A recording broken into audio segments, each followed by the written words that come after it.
How to fix Messenger video, something went wrong on Android phone. Hello guys, in today's video I'm gonna show you how to fix Messenger video, something went wrong on Android phone. First open settings and then scroll down until you find apps and then click apps again, and here you will find Messenger. And now all you need to do just go to permissions and you will find camera and microphone like that. Just enable it, allow camera and then allow microphone.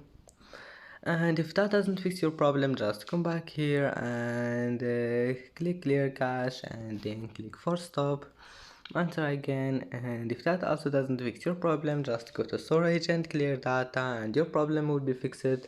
And that's it for today's video. Don't forget like and subscribe, and thank you for watching this video until the end, and see you in the next video.